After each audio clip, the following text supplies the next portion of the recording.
Nuestro invitado de hoy es abogado, egresado de la Universidad del Nordeste. Tiene un posgrado en procesos de integración regional, es especialista en Derecho Administrativo, fue docente de Derecho Civil 1 en la Facultad de Derecho de la UNE, fue diputado provincial entre 1985 y 1989, diputado nacional entre 1989 y 1993, diputado nacional entre 2001 y 2005.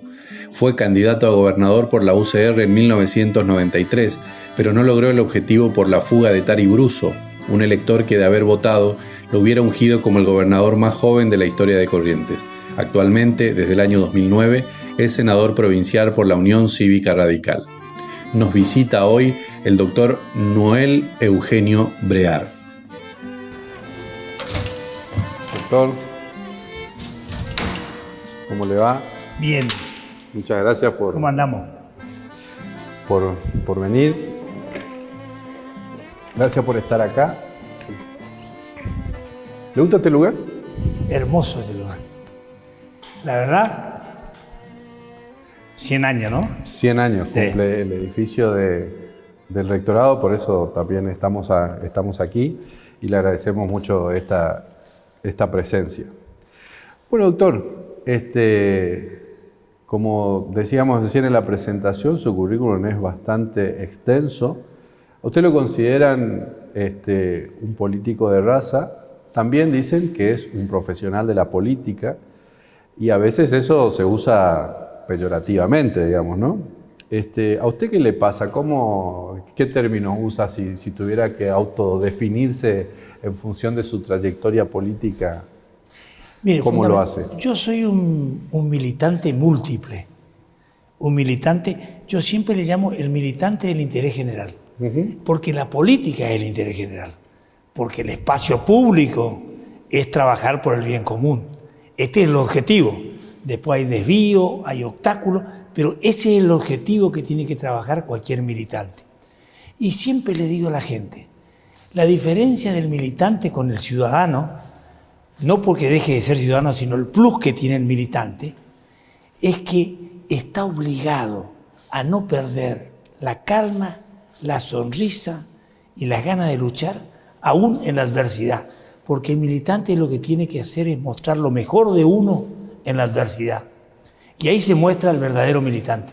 El militante no está para las buenas, Claro. El militante está para las malas. Y algunos dirán, pero a usted le tocó las buenas, digo así. Y yo les digo que tengo lo que se llama la Biblia y el Evangelio. Me tocó durísima en términos objetivos. Me tocaron buenas, pero me tocaron de 20 años de perder, de ganar, y 20 años de ganar con el conjunto.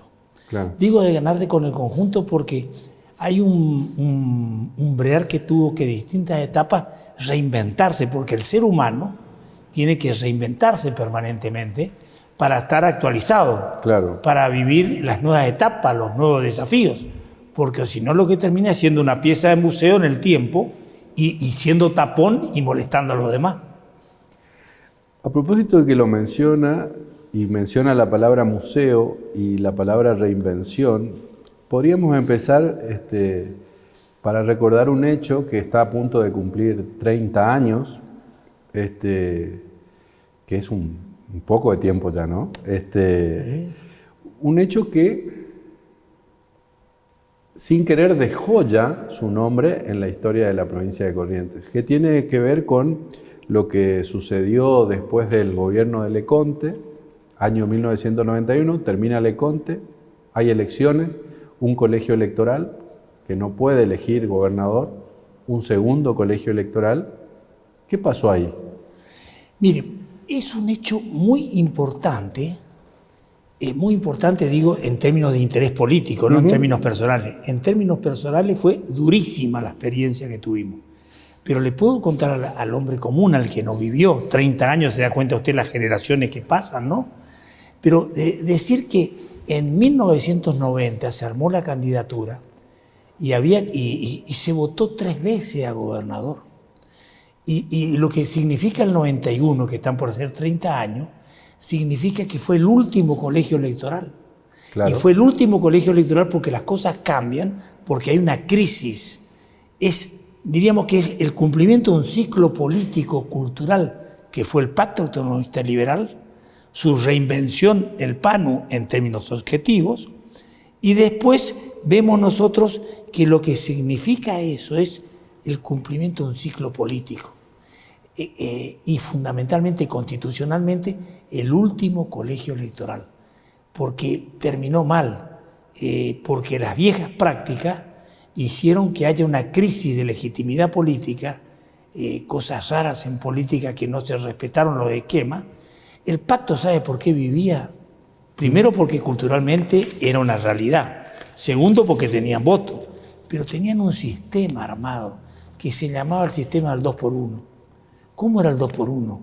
Con el colegio electoral era la trampa más perfecta que tenían para que nunca la oposición gane.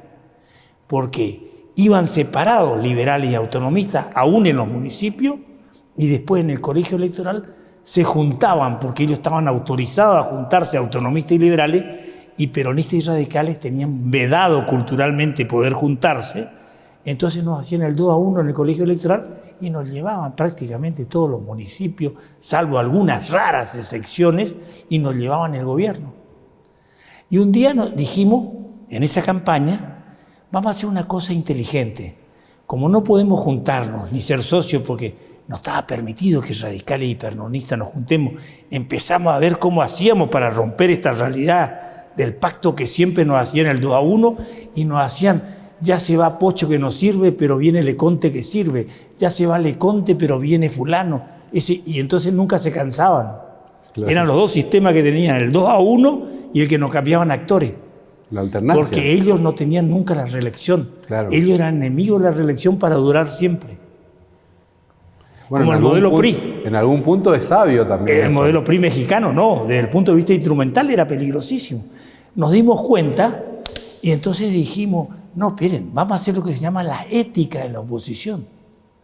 No nos vamos a juntar porque la gente no nos deja juntar, pero vamos a hacer en la oposición el que tiene más votos es el que lleva al municipio, el que tiene más votos es el que lleva al gobierno y respetamos los colegios. Esa fue la idea. Ética de la oposición le llamamos.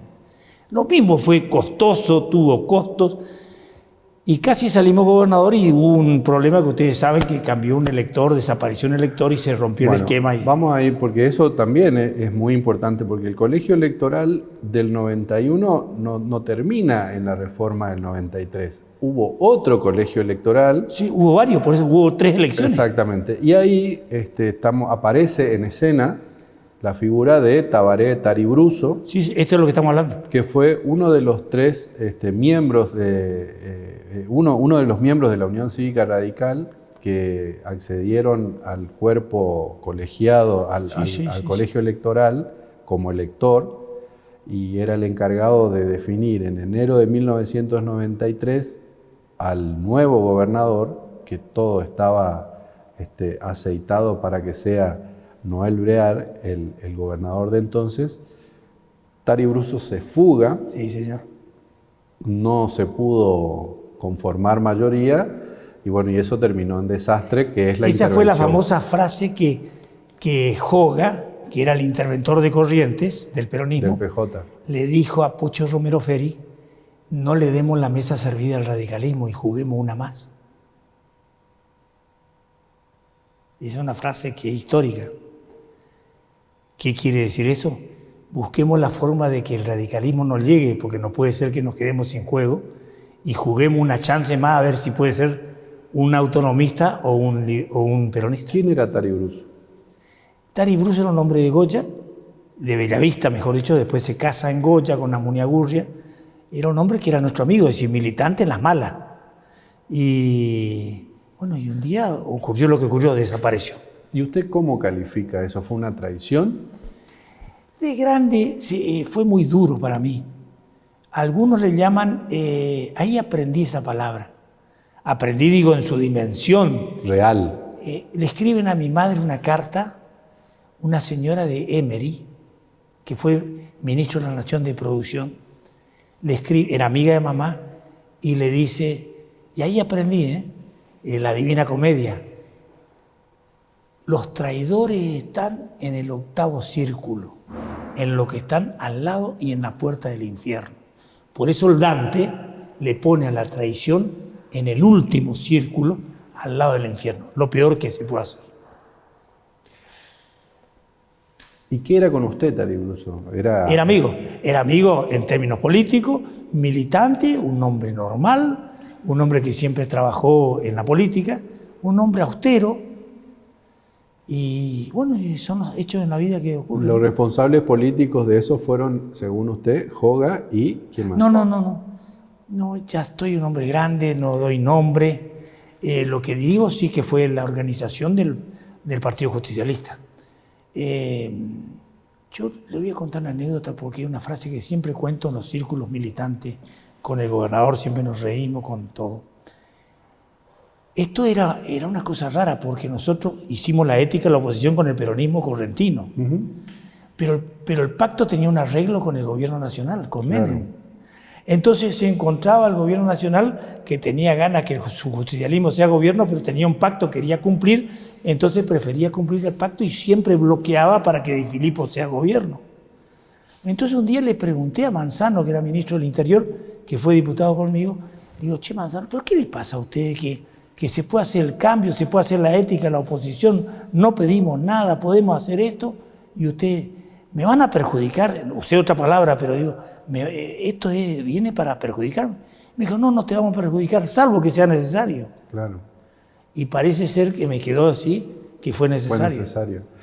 Ahora, usted tampoco fue Manzano, ¿eh? No, esto está fue bien. El sistema de... Ahora, a Noel Brear, ¿qué le quedó de esa... Fue durísimo. Fue durísimo. Le voy a contar, también me meto a mi madre de nuevo. Le llamo a mi madre el día antes del colegio electoral y me dice, ¿cómo están las cosas? Me dijo, bien, ella era una mujer muy católica. Y entonces le digo, rezá para que sea gobernador. Le cuento la verdad, le estoy contando el diálogo histórico, ¿no? Sí, sí. ¿Y sabes lo que me dice mi madre? No, estoy rezando para que te ocurra lo mejor, porque a veces uno pide cosas que le perjudican a uno y Dios sabe más. Así que le estoy diciendo a Dios que te ocurra lo mejor. Y al otro día, cuando ocurrió el hecho, me dijo mi hijo, te ocurrió lo mejor. Tomá con filosofía, no era para vos. Y para mí fue duro porque se me rompió un sistema. Claro. Quiero contarle que políticamente empezó la fuga política, que es legítima, el desbande, la política así, acepta cualquier cosa menos la derrota. Es verdad. Digo como dato objetivo, muchos amigos políticos, entre comillas, se fugaron. Evaporación política, llamarle así, como el agua que sale por el sol, pero no me enojé, porque me di cuenta que fue tan masivo que dije, el error está en mí. O me ocurrió, o me tocó, o pagué el cambio del primer avanzado, tomé como un sacrificio que estábamos haciendo para hacer caer al pacto, porque el pacto quedó muy debilitado. Esto es como la revolución del 90, cuando Alén hace la revolución y pierde, dicen la frase famosa, creo que fue Carlos Pellegrini el que dice, el gobierno perdió, pero la revolución está muerta, pero el gobierno cayó. Esto era así, yo perdí, pero el pacto estaba muerto. Y ya quedó como la víbora, aleteando así, moviéndose, pero la cabeza tenía destruida.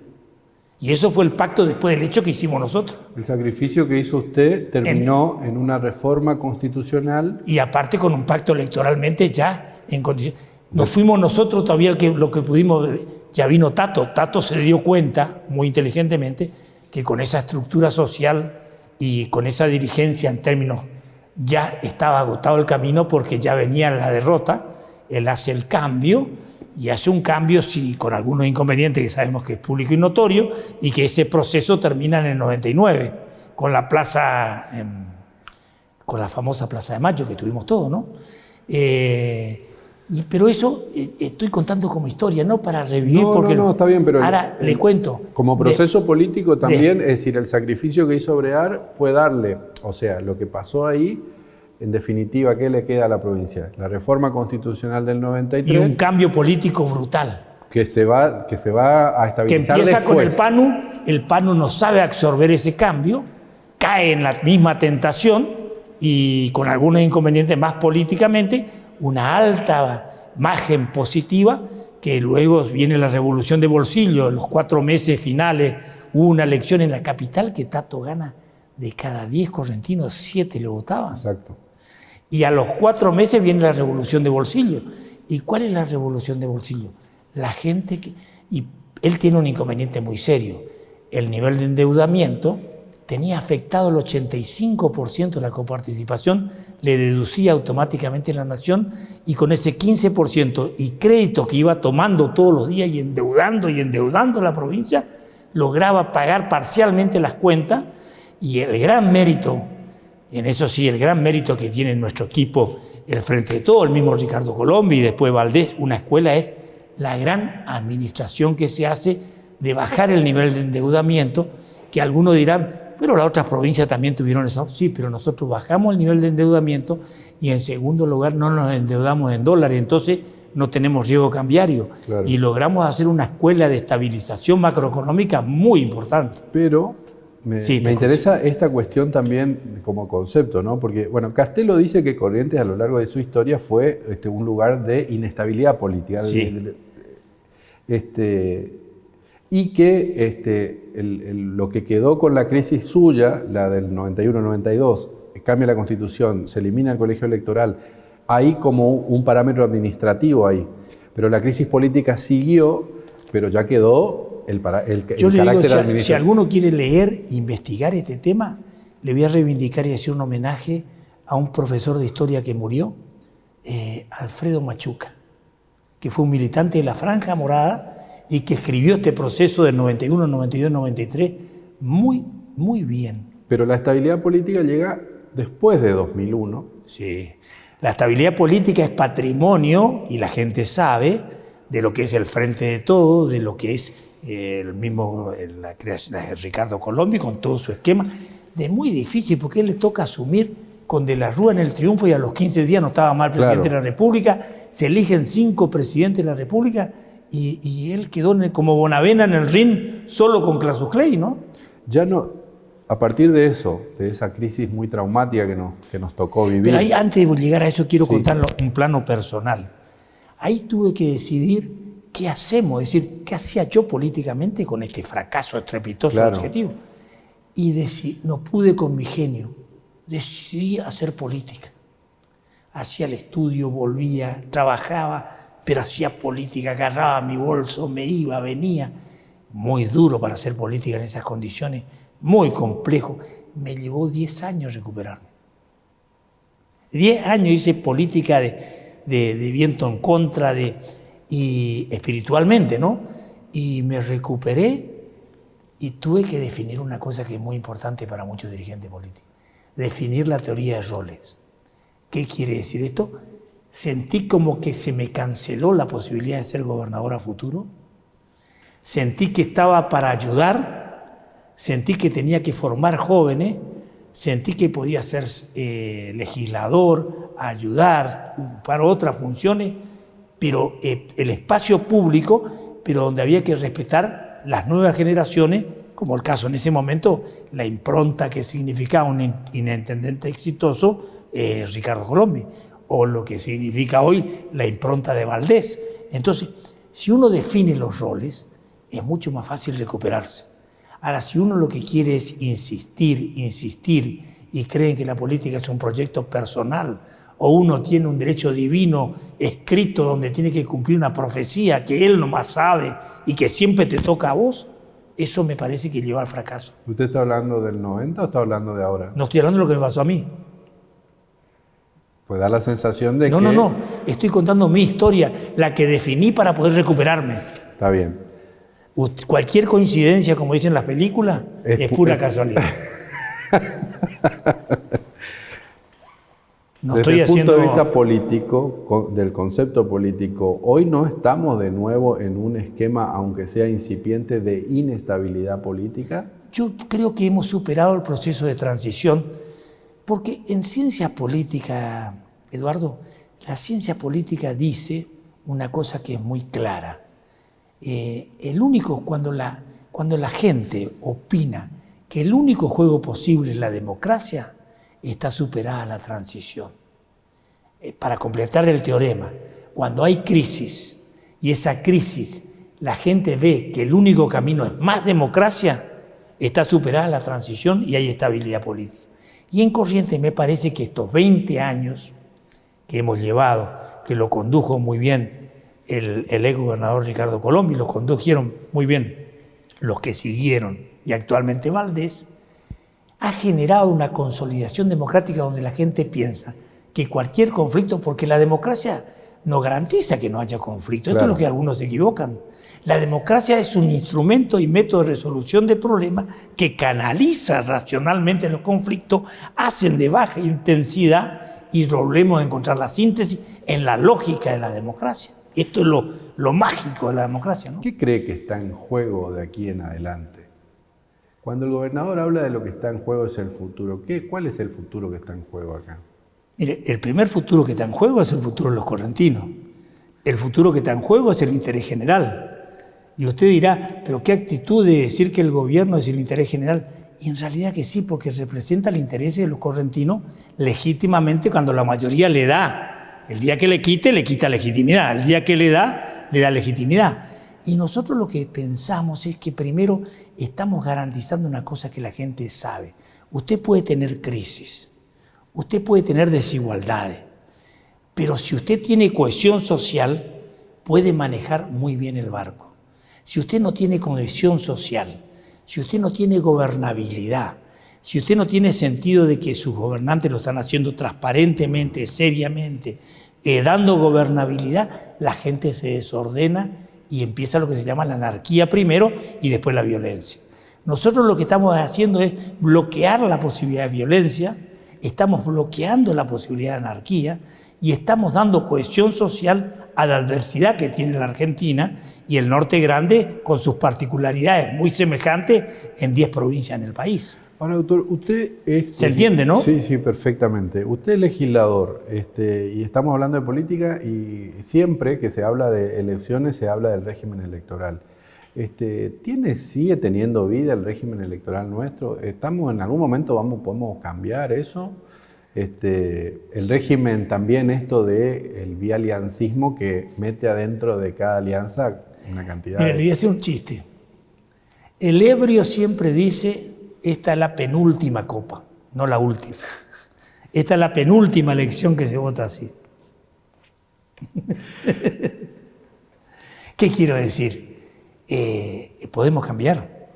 A mí me gustaría, yo quiero cambiar, yo le conté varias veces. Yo estoy con el sistema santafesino. Boleta única. Boleta única. Esa me gusta, facilita el trámite. Ahora, los expertos que construyeron este sistema dicen que el sistema de efecto aspiradora de 40 boletas, 30 boletas, genera un plus de sinergia positiva espectacular, que la academia que yo propongo te puede llevar a una disminución de votos en términos comparativos. Entonces, lo que estoy diciendo es que los sistemas electorales no son buenos ni malos, ni son neutros. Los sistemas electorales son funcionales a los sistemas y a los gobernantes. Digo objetivamente así. Sí, está bien. Estoy hablando con realismo político, ¿no? Usted fue oficialista. Entonces me dijeron, vos podés tener razón, pero si perdemos la elección, ¿qué hacemos que vos tengas razón? Usted fue oficialista y fue, como quedó claro acá, fue también mucho tiempo opositor. Nunca ocupé cargo en gobierno ajeno. Y estuve muchos años. Nunca. Ni siquiera en la que ayudé en la intervención de Corrientes del 99, ocupé cargo. ¿Dónde se sintió mejor? ¿Se siente mejor siendo oficialista o siendo opositor? Hay momentos que defender un proyecto oficialista en estas condiciones como estamos haciendo, me siento cómodo. Hay momentos que tengo adversidad. Hay momentos que ustedes saben que estamos manejando cohesión social, pero que hay pobreza, tenemos problemas. Claro. Pero en el país, pero digo, cuando recorro eso me golpea, me desafía, me siento mal, busco atenuar, mitigo y me siento con problemas tengo contradicciones. Tengo contradicciones porque tenemos que seguir resolviendo esos temas. Esos son desafíos muy fuertes porque no podemos abusar de la dosis de la cohesión social y la gobernabilidad pero hay gente que está sufriendo. Eso, nosotros sabemos eso. ¿De qué momento o de qué situación particular usted se arrepiente? Me arrepiento de haber sido ingenuo en el colegio electoral, de pensar que en un colegio electoral podía hacer un cambio. Tenía 34 años. Pensaba que era a muerte y el cambio tenía que darse y peleé a muerte y no entendí que los poderes armados constituidos, tanto nacionales y provinciales, no estaban dispuestos a darme y que iban a hacer cualquier cosa, cuando digo cualquier cosa para que yo no sea. Y pagué ese precio, no entendí, hoy en el balance veo la dimensión, pero realmente lo hice con una gran utopía. En el fondo tengo una satisfacción de no haber aflojado y que en el fondo, si bien no se reconoce, fui el actor de la reforma constitucional y fui uno de los actores principales para que el sistema político vigente termine de morir en corriente. Muchas gracias, doctor. A usted también, gracias por estar ahí. Recuerden que esta y las demás entrevistas se pueden ver en los repositorios digitales de eduardo-ledesma.com, del Diario del Litoral y todas las semanas por Telenor. Muchísimas gracias y hasta la próxima.